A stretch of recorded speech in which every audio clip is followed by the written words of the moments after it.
Hey, everybody. Welcome to the Curt Schilling Baseball Show, episode 52. I'm Curt Schilling. He's Bill Graff. What's up, Bill? How are you, Curt? New I'm digs good. We're for in you. a I'm glad the internet's working. little different confines. I'm in the man cave. For all you married young men out there, this is what it looks like. No matter how much money you make, eventually your wife will relegate you to a very small, I'm going to say 10 by 12 foot man cave, while she takes over the rest of the house, and there's nothing you can do about it. So I'm in the man cave. Internet's out at the studio, so we're working like crazy to get that fixed. But we got a lot of stuff to get to today, Bill, and we're going to start with a retirement. So Bill, you know how I am about things like this. I don't have a problem talking about players from an opinion perspective. I don't ever want to be seen as bad mouthing a player, because the guys that I'm talking about are 100 times better than anybody listening has ever played with or seen before. These are the best in the world. But there are some things that are not puzzling. I mean, I called this when it happened, when he got drafted, but Stephen Strasburg retired after a 13-year career. And that actually, it seems like time flies, Bill, because 13 years seems like a long time. Yeah, it definitely surprised me that he pitched for 13 years. Well, I think it surprised us because we never saw him. Right.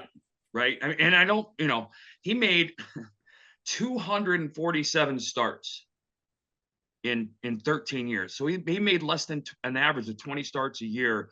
He had 4 seasons of those 13 when he made 5 or less starts. He did pitch the Nationals to a World Series title. But they also made a move that cost them, I think, a World Series title early in his career when they held him back and didn't let him pitch. I mean, I'm going to go back. There's a couple guys. Excuse me. I'm watching Skeens this year. People talking about him being the highest rated prospect since Strasburg, who was the highest rated prospect since Pryor. And I said on draft day, Pryor and Strasburg.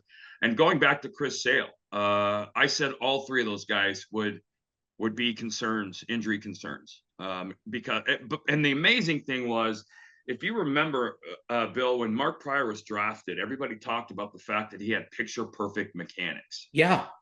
And I would tell you, after watching him throw 5 pitches in college, that whoever made that comment has almost no grasp of pitching. His mechanics were the opposite of clean, clear, and solid and fundamental and repeatable and physically non-stressing. Same thing with Stephen Strasburg. And that he made $215 million over 247 starts is pretty staggering.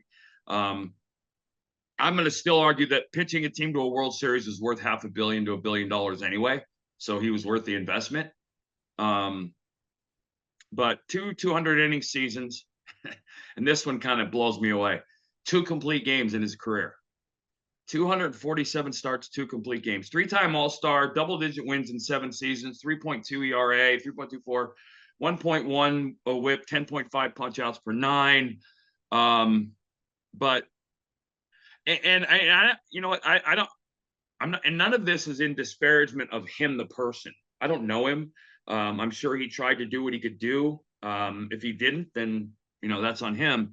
But one of those guys that I think a lot of people expected more, and he was what I thought he was going to be. I remember his debut. He punched out 14 in 7 innings, and everybody was going crazy. Oh, he was electric. Oh my goodness, he was filthy. And I remember Tony Gwynn, I think, talking about him when he came out of college, because Tony coached him at San Diego State. Was expected to be a lot more. He was what I expected. And if you're a baseball team out there looking to draft pitching and you want to draft guys that aren't going to get hurt, give me a holler. So, and we'll get to another pitcher in just a minute we'll get to it. The pitch clock, Bill, we talked about it all year. You were entirely correct when the season started, Curt. 4,319 pitches thrown on Friday night across Major League Baseball. For the first time In a full slate of 15 games this season, there were 0 pitch clock violations. Attendance is up not over 9%. Game time is down 25 minutes to 2:39.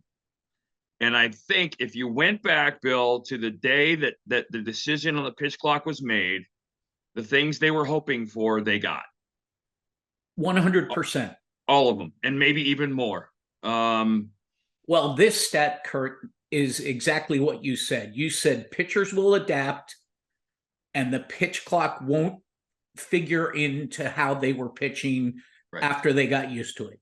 I'm still going to make the argument that we are done. We will never again see a Kirk Gibson moment. We will never again see a Joe Carter moment. We'll see dramatic hits and all the things that go with that, but there will be no 5-minute highlight of a World Series ending at bat, because at bats end in a minute. Don't know if people that's okay or not, but when you think about like, I think back to Carlton Fisk in 1975, and I think, you look at the 1986 postseason with the Astros and the Phillies and the Mets and Bill Buckner and that, the Mookie Wilson ground. Those things were all drawn out and dramatic, and that's over with. We're not going to have that anymore. You'll have moments, but you won't have anything like those, and maybe people are okay with that. But it's done what it was supposed to do. Now the stolen base stuff and the shift stuff, I got some beefs there, but we'll get to that later this year. Randy Arozarena, Tampa Bay, who came up and hit like 15 home runs in a postseason series when he was like 13 years old. He had some issues with Albert Abreu of the Yankees, and the Rays emptied benches again. Not an uncommon thing in Tampa. I know we cleared with them a couple times. Boston cleared with them a couple times before I was there. The Yankees and Rays don't like each other, but there comes a time as a team when I think you have to start, and people I know this day and age hate to hear stuff like this, but there's a machismo thing in baseball that's real. So let me read this to you. Abreu began the 8th inning of the game Sunday. He hit Arozarena with a 95-mile-an-hour sinker, and he was throwing at him, and not unbelievably, no question, no mistake, none. I can promise, I can tell you, I know the difference between a hit batter intentionally and one that isn't, and it's always very easy to tell. This was a hit batter on purpose. Second time this year, he's plunked him. The second time Abreu has plunked him. 4th time in Sunday's game, the 6th time in a 3-game series, and the 12th time this year, a Rays hitter was hit by pitch from a Yankees pitcher. So pitching in, and I don't know how many of those are intentional and all things that go with that. But pitching into Tampa is clearly a tactic and a strategy. As young pitchers, you'll see young pitchers hit hitters throwing in. They aren't necessarily trying to hit them, but they just don't know how to pitch in because they're spending no time in the minor leagues to learn how to do things like that. There were no ejections or punches thrown, but the long-running tension was clear as both clubs met on the field. Rays infielder Yandy Diaz, who hasn't played in the past 2 days after being plunked in the left forearm Friday night, appeared particularly upset as he joined the first fray. There's a lot of history and animosity between the clubs, specifically over inside pitches, a few that peaked when Chapman threw over Mike Brosseau's head, Aroldis Chapman, during the 2020 season. So they don't like each other. But if you're Tampa, you have to draw a line in the sand, in a sense, because Yankee hitters should be nervous or afraid of going to the plate. The biggest problem in all of this is the umpires. This got away because of the umpires, and that's the problem. Is umpires don't know, and it's a no-brainer in many ways, but umpires just don't know the difference between intentional and unintentional. And I've seen guys get thrown out and warned over some of the dumbest stuff you'll ever see, because and umpires, I think really, and I think I've talked about this before, Bill. Umpires don't like ambiguity. Right. Tell me what I'm supposed to do, when I'm supposed to do it, and that's what I'll do. Anytime a ball hits a hitter up in this area, towards the back or goes behind him, that's a guy being thrown at. Ball goes over a guy's head, that's a guy being thrown at. And I'm saying, if you see 100 guys get hit here or the ball goes behind him, 99 of those are intentional. At least 99. Just because you don't miss like that unless you're trying to. Now, again, you have pitchers that are young and can't pitch in. They'll come in, they'll knock guys down or whatever. But this was intentional. And as Tampa, you have to make a decision. Now, what happened, what you end up doing, if you're a Tampa pitcher, if I'm starting the next day for Tampa, I make sure that I hit Aaron Judge somewhere where it hurts. Because if you're going to throw at our stars, your stars are going to pay. And what that does is, and I was on teams where this happened, our young pitchers couldn't pitch inside, and guys on our team were getting hit. And Darren Dalton, in one of his better team meetings, he said, listen, if I get hit and hurt because you can't pitch inside, after the game, I'm going to come in the clubhouse and kick your ass. And as young pitchers, you're like, okay, done. Because the Yankee pitching staff isn't doing the things it needs to do, and they're in last place, and there's a lot of frustration and all the things go Curt, with that. Go back to when you were a player. It seems to me there were an awful lot more times when one pitcher would go inside and it was very obvious, and the ump would come out and warn both benches, and that would be it. I don't remember seeing that this year. No. Well, that's the problem too. I would throw, and I've talked about this, if you don't knock a guy down, break his bat, or freeze him on a strike, pitching in is useless. There are times when you'll knock a guy down on a ball that isn't. Remember the time that Clemens threw a ball up to Manny, and Manny got mad and went out like point. The ball wasn't really even close to Manny. It was just Manny. What happens is you tend to hit guys that dive. Guys tend to dive because they're not afraid of the ball in. Guys are not afraid of the ball in because pitchers don't pitch in a lot. So when a hitter dives and gets hit by a pitch going up for a ball on the outer half of the plate, because let me make something very clear. When you're at the plate and you're sitting on the outer half of the plate and the guy out there is throwing 95 or 96 miles an hour and you go to hit a ball away, you can't get out of the way of a ball in. You can't do it. It's coming too fast and you're too committed. So you're going to take it. Those are easy to see. This was intentional. He didn't move anywhere and the ball came up and hit. And so the diving and getting hit is, you prevent that diving by pitching in.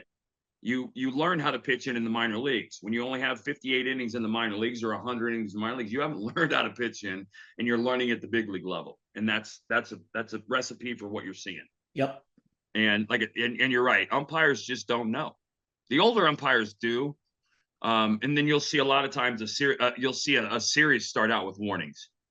Hey guys, they'll follow the newspapers and the chitter chatter, and we know what's going on, and blah blah blah, and then when I was pitching, I made it a point, if there was a tension series, to tell the umpire, listen, I'm not going to throw at anybody on purpose. All right, I'm not going to try and hit you, but you can't stop me from pitching in. If I can't work the inner half of the plate to off, I have no chance of doing the job I'm getting paid to do. And I had the command, and most guys in the big leagues at the time had that command to do those things. Like I said, I think 52 guys in my career. I probably hit less than 10 accidentally. But the game is different now. The game is different now, and I don't know that that's for the better. And letting players police themselves was not something that was going to stay and continue. So, much like other sports, they're trying to get the violence out. So they're trying to make sure they stop it before it comes to a head. Baltimore puts closer Felix Bautista on the IL with the UCL injury, which means you're done seeing him for this year and maybe even next year. This is a Tommy John thing. Early indications, manager Michael Last said, early indications are he has some type of injury to the ulnar collateral ligament. So he'll be a Tommy John guy very soon. That is terrible news for the O's, though. That is, especially considering kind of he's having and they're having. But if they are constructed and they believe themselves to be a championship team, somebody will step up. Well, the setup guy, Yanir Cano, has started there and had mixed results this weekend. Yep. But he was also an all-star. Right. He's got a 1.57 ERA and a 0.97 whip, and he throws gas. Right. The problem is, and I think I've said this multiple times on the show, getting 3 outs in the 9th is different. Yeah. Than getting 3 outs in the 8th or 3 outs in the 7th. It's just different. People don't like the sabermetricians despise that. But that's why you very rarely ever see bullpen by committee, because of the mentality of the 9th inning is different than every other inning. It just is. That's just fact. And you know, speaking of pitching and coming off of the Strasburg disappointment, God, how long ago was it? 8 years ago, Noah Syndergaard made his debut. 6, 7. And for those of you, I'm going to date myself and date us, Bill, but the only thing I'd ever seen comparable to Noah Syndergaard was a guy named J.R. Richard, who pitched for the Houston Astros in the 80s. 6, 7, 6, 9, through upper 90s with a low 90s slider. It was filthy. The red flag for me with Syndergaard was anytime, and I said this earlier, anytime you see a guy that throws 95 plus and doesn't strike out more than a hit or an inning, he has to be one of two things. He has to be a sinker baller, and even those guys will get their strikeouts, or he has to be someone with very minimal baseball IQ. And by that, I mean somebody who doesn't learn, somebody who doesn't progress, somebody who doesn't understand the physics of the game. Because I look at Noah Syndergaard and I didn't see the start. I just know he got beat around a little bit, 5 runs, 4 hits, and 6. The Indians came back and won the game, by the way. But he went 6 in the game and only gave up 4 hits. Of course, 3 of those were home runs. Right. And this is like I said, this is a guy who I look at him and say, if he's throwing the ball 92 to 95, then he just has not found. And I thought Cleveland would be the place. They had the personnel in place because to bring him over there. Because of Francona, because of the pitching coach, because of the environment they were creating for him. I got to believe the rest of the big league baseball is looking and going, well, listen, if they couldn't fix that there, then that's probably not fixable. But somebody will take the gamble. Oh, somebody will pick him up. Absolutely. Yeah. My biggest problem is that I look at that and say, you know, spend the winter, give me your winner, and I'll turn your career around. Because it's not, this is a situation where you bring him into the bullpen, you tell him to keep his mouth shut, and you rebuild it from the ground up. Because the stuff's there. If it still is there, like I said, I didn't see his last start. I don't know what his velocities were. I didn't see any of his breaking stuff. But my guess is he's still in the low to mid 90s, which is more than adequate to dominate in the big leagues. But this is a guy, you know, you heard me talk about command and control all the time. This is a guy who has no command of his fastball, none, and doesn't have a pitching IQ. You don't see. I look at him and see a guy who's never called his own game or has always called his own game. One of the two, because there's no reason this kid shouldn't be at the top of somebody's rotation. And again, he was out with Tommy John and all things that go with that. And that I understand that. But before that and after that, it hasn't been fixed. And that to me speaks volumes to you can't say it's the coaching, because he's had probably every kind of pitching coach you can have. Wow. He went from the Dodgers to the Indians this year. I mean, Dodgers. You know, my God, you went from Philadelphia to the Dodgers. You went from a bandbox to Yellowstone. Yeah, right. And if a guy, you know, if you're a fly ball pitcher, which, you know, the gopher ball is getting at him. I mean, I can tell you, I led the league in home runs one year. But I also had 24 wins that year. Right. Solo home runs don't beat you. But when you can't command the fastball, this is what you end up with. And I don't care how I think I thought he would have learned early in his career, Bill, that when he was up in the upper 90s and he wasn't striking out 15 guys a game, that, okay, I need to start pitching. And it just never seemed like that happened. He never made that move. He never, I mean, my God, Jacob deGrom, the staff that they had of young arms, you would have thought there would have been some internal competition and he would have pushed himself to get better.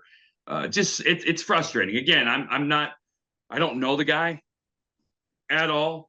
But from the outside looking in, it's not and never has been a physical thing, even though he is a big kid. Randy Johnson was a big kid too. He figured it out. AL West, Mariners. After Rodriguez had 27 hits in 2 games, what is this, 2 months now? Yeah. Almost 2 full months. They have been 11 of the last 12, 19 of the last 23, 21 of the last 26. They are in first place in the West for the first time this late in the year since 20 years ago, 2003. This surprises me, Curt. Why? Because I think the Astros and the Rangers are really good baseball teams. But so it surprises you because of the other teams, Correct. not because of the not because of the Mariners. Yeah. But No, I'll buy that. Yeah. We could go and this to me is the schedule thing. Yes. And we could turn around, we were talking earlier about 3 teams from the AL East being in the wild cards. Could we see 3 from the West? I don't know. I haven't checked the wild card standings today. Well, I think right now it's 2 from the East and 1 from the West. Right. But it's 6 teams, which is really cool. You're going to see some exciting final month of baseball, which is what the wild card is doing. Hey, in Atlanta, Austin Riley, 3 consecutive 30-homer seasons. He's the third Brave third baseman ever to accomplish it. Behind 2 guys you may have heard of, Chipper Jones and a guy named Eddie Matthews. Both of those guys, I think, have plaques in Cooperstown, which really surprises me, by the way, because how is Bob Horner not on that list? But this kid, he's 26 years old now? Yeah. He's got 30 bombs, 78 RBIs, hitting 273. It's 5th year in the big leagues. 127 homers, 354 RBIs. He helped them to the 2021 World Series. He's won a Silver Slugger, 2-time All-Star. It's funny, Bill, I look at players like this, and it never fails to amaze me that it's always the same organizations. It's always the Braves. It's always the Cardinals. It's always the Dodgers. It's always the Yankees. They come up with these homegrown talents. Yeah. They come to the big leagues and they're baseball players. And I don't want to simplify that, but there's a reason. And I'm always amazed at the clubs that try and reinvent the wheel. Moneyball was good for the game in a lot of ways, but I think it really screwed some teams. You've got teams now that have gotten rid of entire scouting departments and they basically draft kids on their college statistics. And I think it shows sometimes, but those teams, and you could argue the Rays are kind of in that corner and they continue to bring up great players and they have, my God, great young talent over the last 10 years. They hold them for 5.5 years and then trade them and turn those guys, and you really rely on your scouting department to do that. But this is just the Braves, and I say it old school like I'm bitter, and I'm not. I just like the teams that have that combination of new and old school, and it feels like the Braves have always been that way. And this kid's just another in the line. Acuna, Riley. Their young pitching is scary. And most of it, and almost all of it, is homegrown as well. So I got to fess up to a lie. I was wrong. I misremembered something. So when I was talking about my amazing career against a Hall of Famer, I missed something. And I would swear to God that Eddie Murray went into the final game against me not having a hit in his career. And maybe he got 2 hits in that game. And I think he did. Okay. Because I remember very vividly Eddie Murray coming up to the plate as a Dodger. He was 0 for like 23 lifetime off me. And it's a big deal because when I broke into the big leagues in 1988, I walked into the clubhouse in Baltimore. Eddie Murray was in that clubhouse, and Eddie Murray was good to me. And probably, I mean, Eddie Murray was a Hall of Famer then. Probably one of the greatest. Well, not probably, but is one of the greatest switch hitters of all time. And so I always had a tremendous fondness and respect for the man. And I'll tell a story about him and Frank Robinson someday when I might have a beer before the show. I'm gonna need one to tell it. But they didn't see eye to eye. So there was some fun stuff going on there. Anyway, apparently Eddie had 2 hits off me in his career, not 1. He was 2 for 26 in his career. 6 punch outs, 2 walks, no homers, no RBIs. And that's one that I'll proudly take. No, but those numbers definitely should have been on the original list. So that's why they're in the other thing, the thing about it is I don't remember. Like, I could tell you why Jeter was the way he was early in my career, how I pitched him, why I did it, but I don't remember like having a plan against Eddie. Like, I was always, my first couple times I faced him, I was so in awe that I just pitched. Well, and then 26 at bats isn't exactly, No, that's a lot. He was with the Mets when I faced him a lot with the Mets. That makes sense. When I was at the Phillies, and then like I said, I finished up with him against the Dodgers. But I'll proudly hold that up there with the ball that I struck out Cal Ripken with, that I took out, the ball I struck out Tony Gwynn with, that I took out of the game. Those were life-defining moments for me. So anyway, that's the show for this week. Got a little surprise for you guys on Friday. Former teammate, one of the better center fielders that ever played behind me, and a guy who, how do I put this? A guy who defined, and I'm saying this with all love in the world, who defined idiot when I was with the Red Sox.